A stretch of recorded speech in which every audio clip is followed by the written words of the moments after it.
In this video, we're gonna have an in-depth look at the Elegoo Neptune 4 Plus. And as the name would indicate, this is a big machine. So if you're into plus size models, this printer may have you swiping right. I'll be walking you guys through the full setup of this machine, all the way from the unboxing to your first print and beyond. I've got a lot of test prints to get through, so any settings that I change in the slicer or on the touchscreen itself, I'll be sharing those settings with you guys so you get the best print quality possible as quickly as possible. And of course, at the end of the video, I've got a full review where I'll tell you guys what I like and dislike about this machine. All of the technical stats can be found on the Elegoo website, but we'll just touch on a few brief things here. So the build volume is 320 by 320 by 385 high, and it's already running Klipper firmware, so you get all of the advanced bells and whistles associated with that.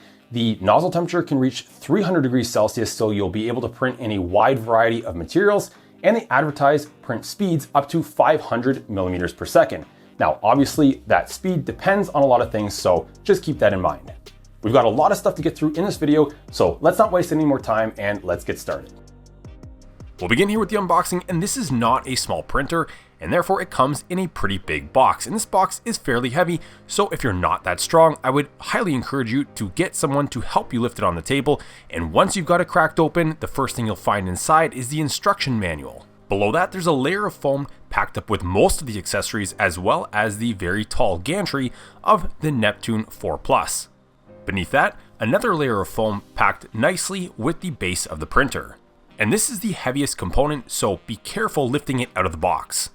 After removing everything from the foam, we'll lay everything out on the table and take a look at what's included here. So we've got a curtain fan, the screen, the spool holder, the print head, a power cable, and a bag of tools and accessories. The printer appears to be mostly pre-assembled, so there's only a few main components that we're going to need to put together here. One of them is this tall gantry, and there's some support rods that go on the back, as well as, of course, the base of the printer, which includes the print bed, as well as all of the electronics built inside of the base. Now, before we get to the assembly, I want to do some minor disassembly, and since we were just looking at the printer base, I want to take off the bottom cover of the base and take a look at what's inside. As I just mentioned, all of the electronics are located inside of the base, and if you ever have to service anything, you're going to have to flip the printer upside down and remove this bottom panel. There's a bunch of M3 button head cap screws. There's a cooling fan that needs to be unplugged from the mainboard before you can remove the bottom cover, and inside you'll find that it's a lot of empty space. Whenever I get a new printer, I usually like to take a look at the wiring, whether it's on or off camera, and I like to double check that none of the power connections are loose. And speaking of power, the incoming power in my country is going to be in the 110 to 120 volt range, and it's very important that at the side of the printer there's a voltage selector and you set it to the appropriate voltage for your region. Everything checked out for me under the printer, so I put that panel back on, and now I'm ready to install the gantry. And the printer comes with these M5 by 45 socket head cap screws. We're going to take that gantry, we're going to place it on the base. There are some cutouts on the side, so it's pretty obvious where these things go. I've got the printer hanging off the edge of the table, and I'm going to insert those M5 by 45 socket head cap screws through the bottom, and I'll be able to tighten those down. Up on the gantry, we've got the carriage for the print head, we've got a hardware bag with a few components, and the print head itself. Now the print head attaches to the carriage with these 3 M3 by 14 button head cap screws. They're inserted from the back side of the carriage, and it's pretty obvious where they tighten into on the print head itself. Now the print head has a cover that gets attached to the carriage, and for that, we've got some M3 by 8 button head cap screws. The cover simply slips over top of the print head, and those 2 button head cap screws go on the left and right hand side of the cover. We'll come back up to the print head in a moment to complete the wiring, but for now, we're going to look down towards the side of the printer, and this is where the touch screen is going to go. There's a plastic bracket with 3 holes in it, and there's a hardware bag with 3 M4 by 20 screws.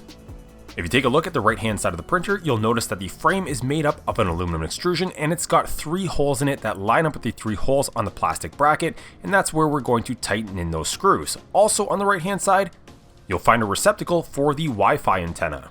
When I threaded mine on, it kind of came a little bit loose, so I wasn't able to fully tighten it, but it doesn't seem to be impacting the performance.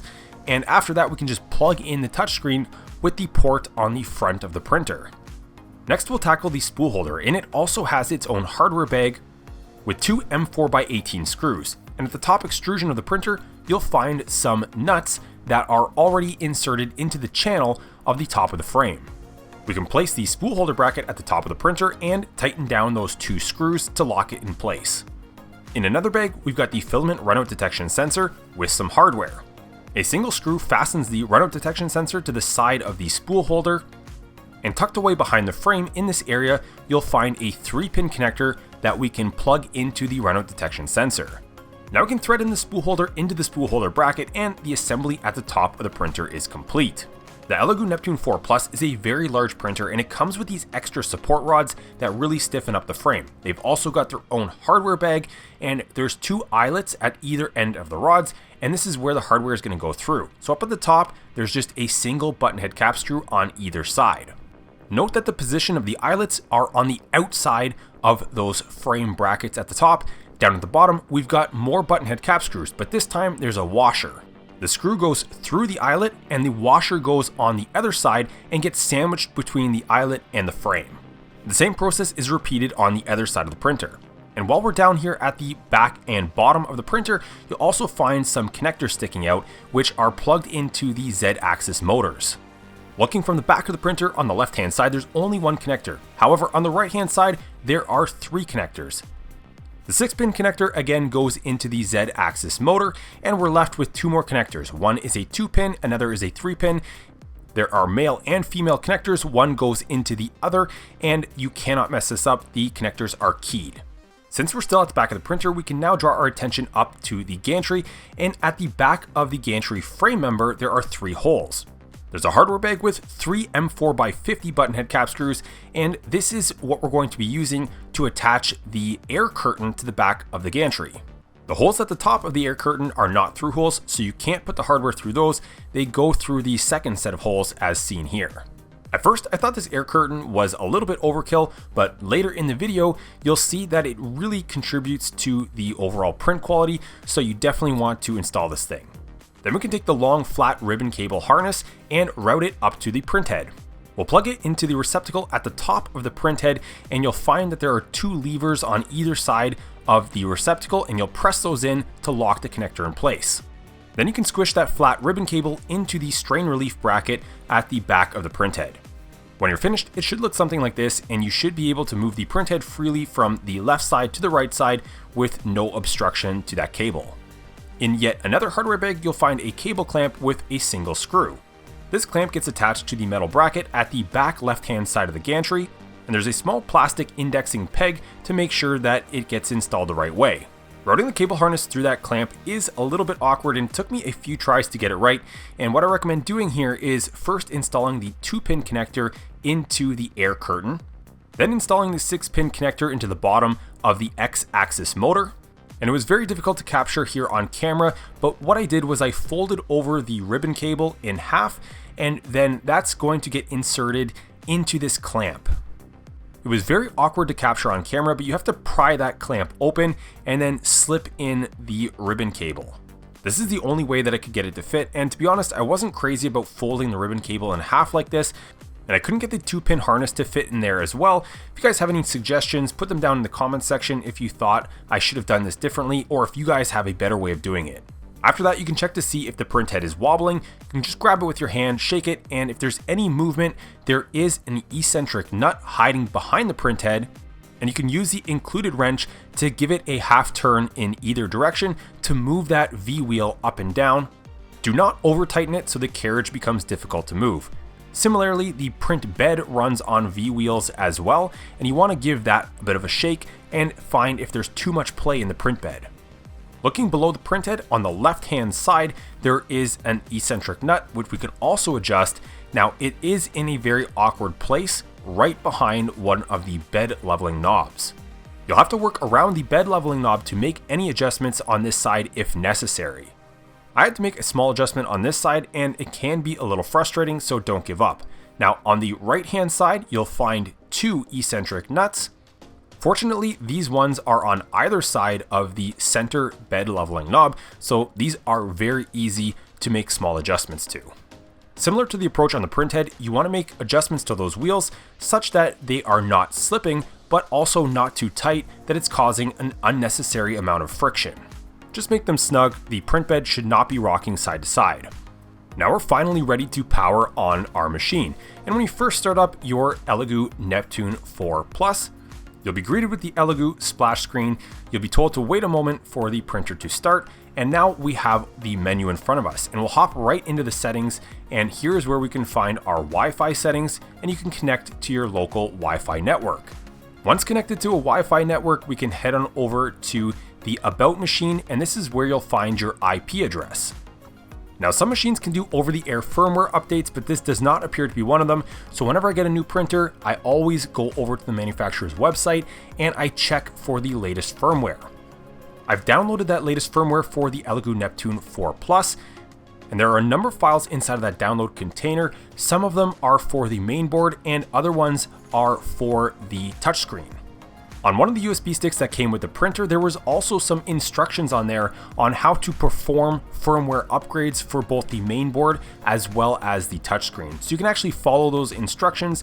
They're written out and they're fairly clear and easy to follow.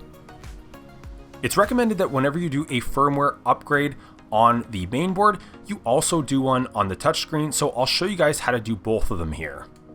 We'll start with the main board, and if we hop back into the folder where we downloaded all of the firmware files, there's a folder called Elegoo Update Directory, and we can just copy that directly onto a USB stick. Based on the instructions, it doesn't seem like we need to format that USB stick, so there can be other files on there. Just make sure there isn't already a folder with the same name. Then we can plug the USB stick into the side of the printer, and back in the About Machine menu, there's a large blue button at the bottom. We can just click that and the machine will take over and install the firmware. Next, we can update the firmware on the screen, and it's a little more involved, but it's not as bad as it looks. In our download folder, there was a folder named Screen Firmware. We can open that up and there's a .tft file, and we can copy that over into the included micro SD card that came with the printer, and it's got a little label on it that says it's 512 megabytes in capacity. Elegoo gives you this little SD card for the intent of upgrading your screen firmware. Now, at the back of your screen, there are 4 screws that we can remove to gain access to the inside of the screen. And at the back of the control board, you'll find a small SD card holder. We can now insert that SD card in there and simply power on the machine. And because it's got the file on there, the screen recognizes that and it begins the firmware update for the screen automatically. Eventually, you'll see a message on the white screen that says Update Success. And now you're ready to remove the SD card, do not forget this step, and then put the screen back together. It would have been really nice if that SD card slot was accessible from the outside of this cover. Hopefully that's something Elegoo can update in a future version of this printer, but for now we'll just have to deal with those 4 screws. Now we can restart our printer and go back into the About Machine menu to verify that the firmware version of both the main board and the screen match what we had downloaded, and the firmware update was successful. Now we can finally hop into the leveling menu, and the machine will take over at this point, home both the Z, X, and Y axes. And before we perform the manual bed leveling, one thing I really love to do on all of these gantry style printers is check that the gantry is squared up with the rest of the frame. Now I've got these metal blocks, but you could use anything you've got laying around that you know are the exact same height. And I've put them on either side of the gantry, and I'm just going to use the manual adjustment on the touchscreen to bump the gantry up a little higher than these blocks and then slowly bump the gantry down. And you can see on the right hand side, the gantry contacts the right hand block before it contacts the left, so it's a little bit skewed. Now this can be very easily corrected. If you turn the machine around and take a look at the top, you'll find a timing belt that synchronizes the left and right hand side lead screws. And now since we're looking at the back of the printer, it's the right hand side screw that was higher than the one on the left hand side, and I've got the left hand side of the gantry still resting on that block. I'm going to loosen the 2 grub screws holding the tooth pulley to the lead screw, and now I can hold onto the belt and make sure it doesn't turn while I make an adjustment to the lead screw. Since this is the high side, I'm going to push the gantry down so it's also resting on that block, and now I can retighten those grub screws. Now the gantry should be squared up the frame, and I'm almost ready to level the bed, but first I'm going to check the belt tension on the y-axis. You can flick those belts with your finger and they should be pretty taut. There is an adjustment knob at the front that you can turn clockwise to tighten the belts. Now in the first part of leveling our bed, we got to set the Z offset, and we're going to be using a regular piece of printer paper underneath of the nozzle, and in the menu here, we've got increments ranging from 0.1 to 0.1 and 1 millimeter to bump the nozzle down towards the print bed. You'll want to lightly squish that white piece of paper between the nozzle and the print bed itself. It should not be a heavy drag, just a medium drag. When we're happy with the Z offset, we can now press the auxiliary button and the printer will guide us between each of those 6 bed leveling knobs, and it's going to move the print head around, and you can move the print bed down by turning the knobs clockwise and move it up by turning them counterclockwise. At each of the 6 positions, you want a similar amount of drag between the nozzle and that piece of paper pinched between the bed, and I would highly recommend that you work your way around at least twice. When you're done with that process, the printer will take over and perform the auto bed leveling. The print head will probe the print bed in 36 places, and this is going to take a little while, so sit back and be patient.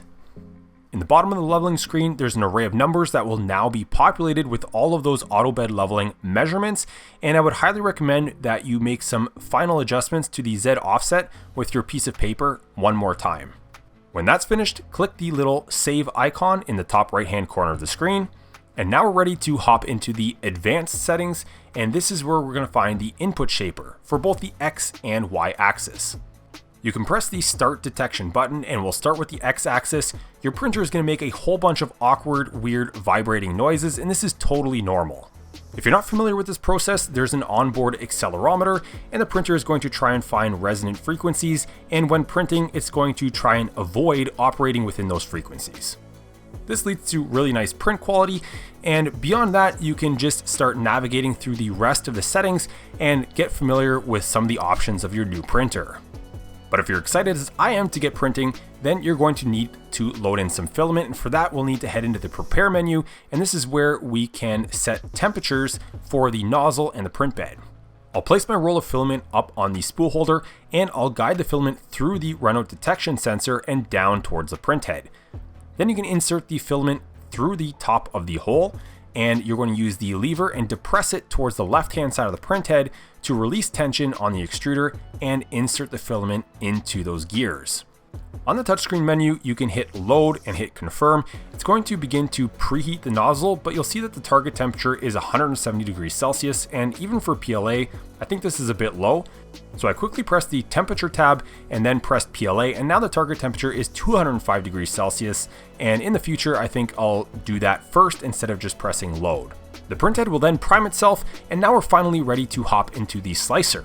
I'll be using OrcaSlicer with the Elegoo Neptune 4, and if you haven't already added that profile to your printer list, you can just do that by clicking on the Add Printer in the printer drop-down menu, and then in the printer selection, you can type in the brand Elegoo and navigate down to the Neptune 4 Plus and add the profile for the 0.4 millimeter nozzle.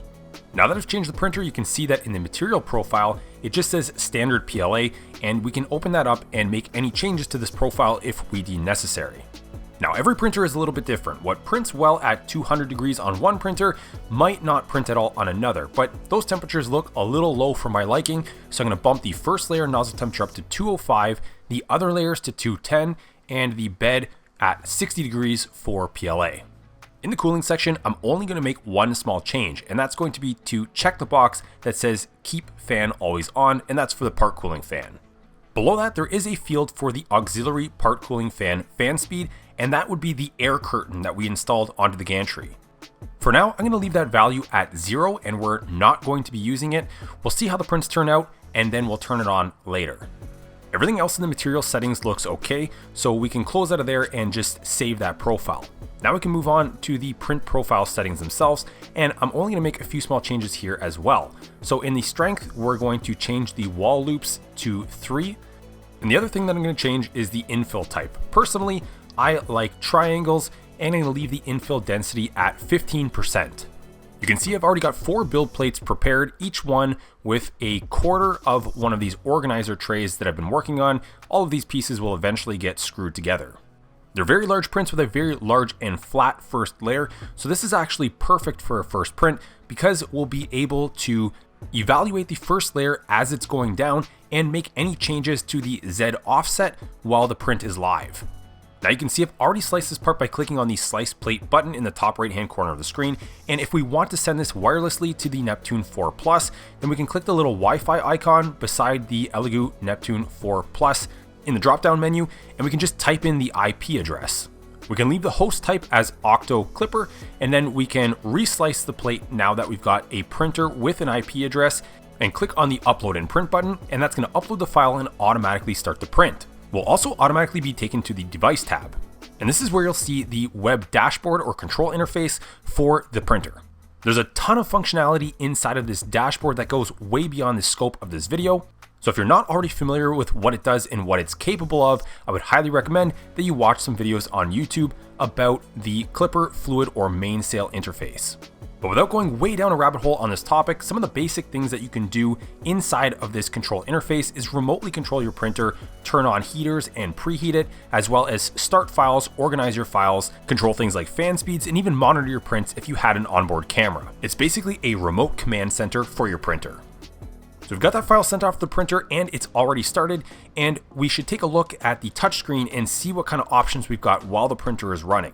If you're working in an area without the best lighting, the Neptune 4 Plus comes with two lights. One of them is directly on the print head itself, and the other one is an LED strip at the top of the printer frame, and you can control those independently. If you press the settings button, you can make adjustments to the nozzle and print bed temperature. And down at the bottom, if you click on adjust, this is where you can make adjustments to the Z offset while the printer is running. And this is what we are most interested in.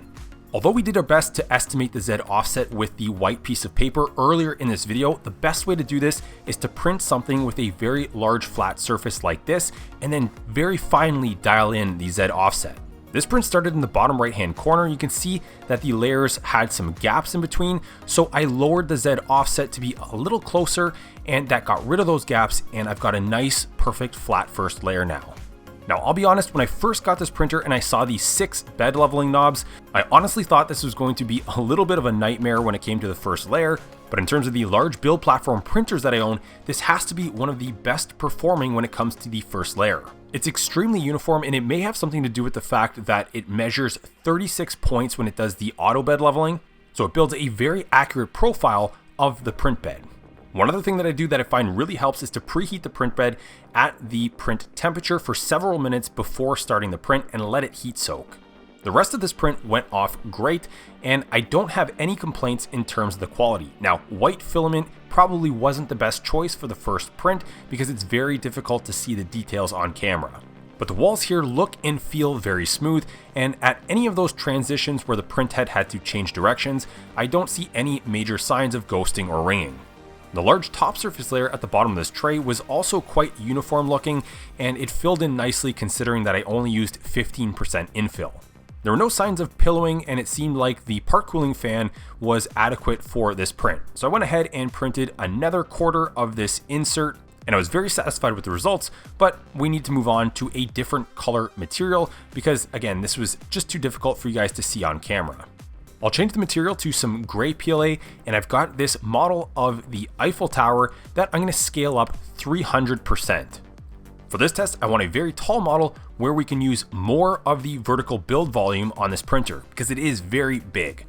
At this height, I want to see if there's any signs of Z banding or Z wobble, and in order to cut down on print time and the amount of filament used, I'm going to put the slicer into spiral vase mode.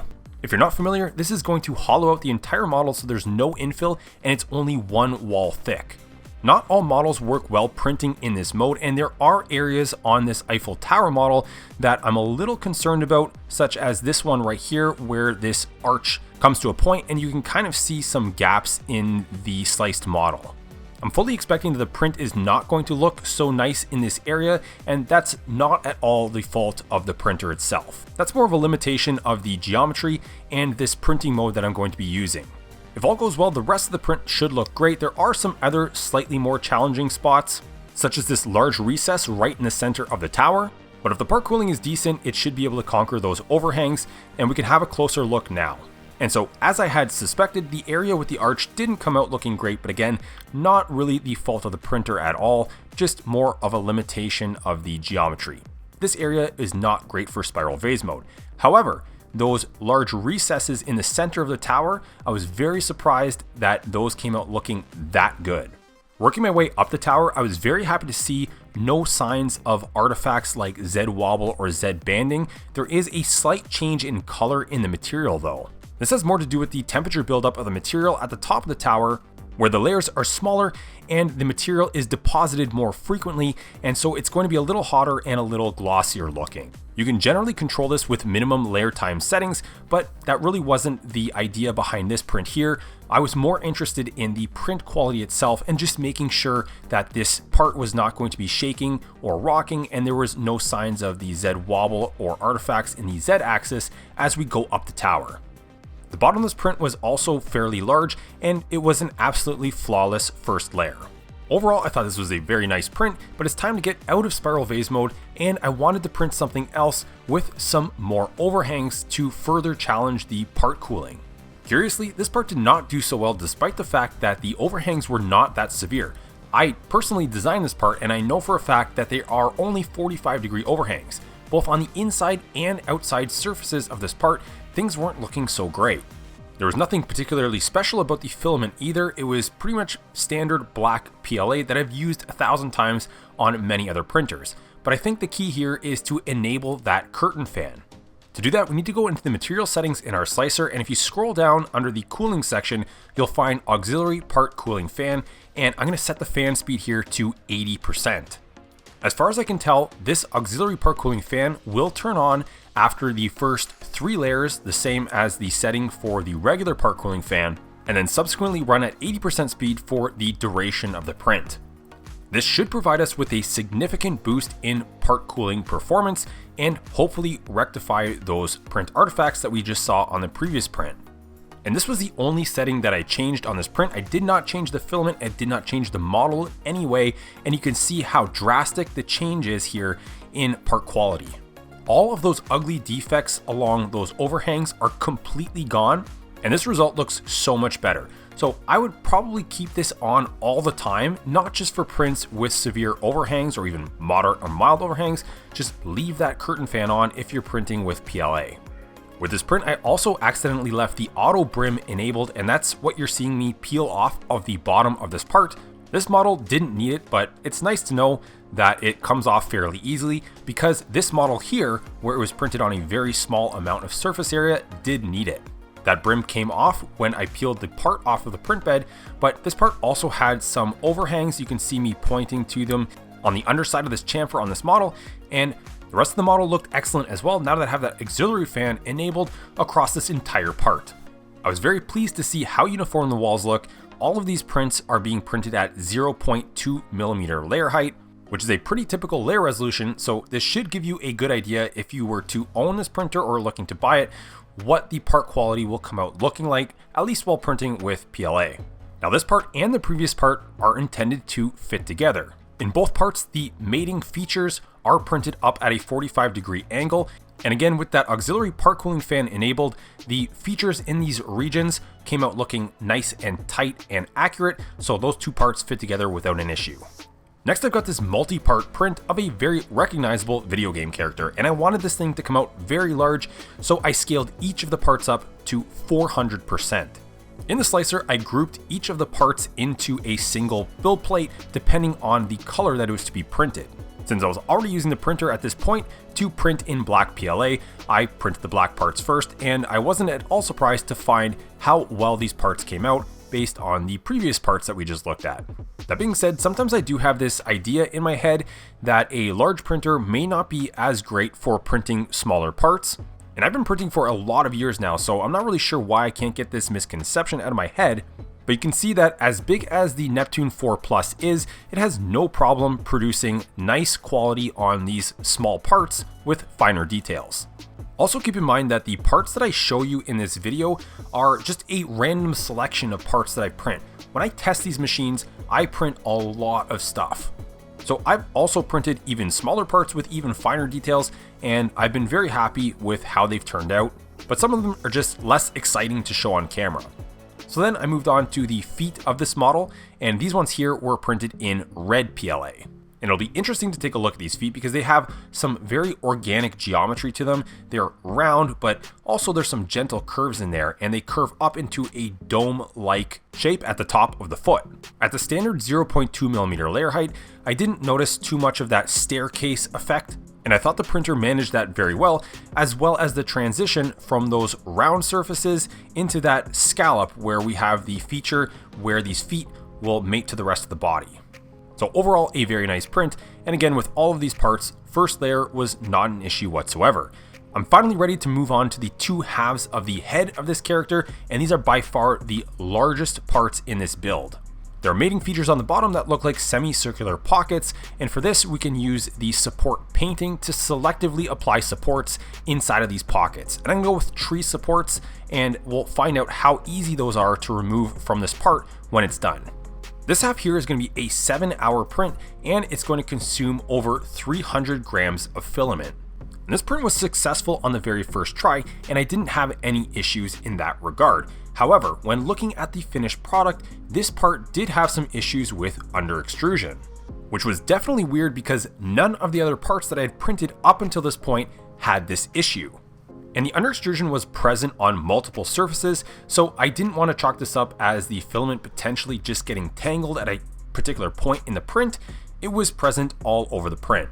Now, I do know why this happened, and I'll address that in a minute, but for now, I'll just draw your attention to the bottom of the print where, again, the entire first layer came out looking perfect on this very large surface, and those tree supports were able to be removed very easily. So despite this not being a perfect print, it did take 7 hours, and I didn't want to throw it away, so I'll keep that one. In retrospect, I probably should have printed the back of the head first, because this would obviously be less visible and I could experiment if I needed to. And so I think the problem here is that this particular filament just needs a higher nozzle temperature, so I increased the temperature to 220 degrees. This was also a nearly 7-hour print with, again, more than 300 grams of filament used, and although in this case it did look better than the first print and there wasn't nearly as much under extrusion, the quality wasn't so great in my opinion. Overall, it was pretty rough looking, especially considering how nice all of the other prints turned out, and I honestly don't think it's the printer's fault. I was using this Overture filament, which is some pretty cheap stuff from Amazon, and I've never had any good luck with it, even the professional version. I purchased that color specifically for this project, hoping it would turn out, but no such luck, so I switched over to some higher quality filament like this Polyterra PLA. This part here was supposed to be a slightly different brown or light brown tan color anyways, so it was suitable that I was going to change colors, but you can see how much nicer a higher quality filament actually prints. While I'm assembling all of these parts, I will also put a small plug in this video for Elegoo filaments. They sent me some black and gray rolls of PLA along with the Neptune 4 Plus, and these black parts that I've shown in this video were printed with the Elegoo black PLA. Now, the earlier Eiffel Tower print was not printed with the gray Elegoo PLA, but I will print something in gray momentarily and we'll see how that turns out. Focusing our attention back to this character that I'm building, I will put the link to it down in the video description below where you can download it, and I just wanted to point out that during the assembly I had zero issues with the parts fitting together. Now, I'm not the designer of this model, so to be honest, I don't know what kind of clearances the designer built into these parts, but regardless, they fit together well. Quickly shifting back to the topic of filament, there's a good chance that if you're using the same brand filament as the brand of printer you're using, that manufacturer likely had tested the two together. And in theory, this would get you the absolute best print results. So here I've got the gray Elegoo PLA printed on an Elegoo printer, and you can see the results look quite good. I'm not going to say that they necessarily look better than any of the other PLAs that I used in this video, because I don't think that's the case, and you can use your own eyes to be the judge. However, the quality was at least as good as all of the other brands, and I've actually personally been using a lot of Elegoo filament lately, both in black and gray, in my print farm.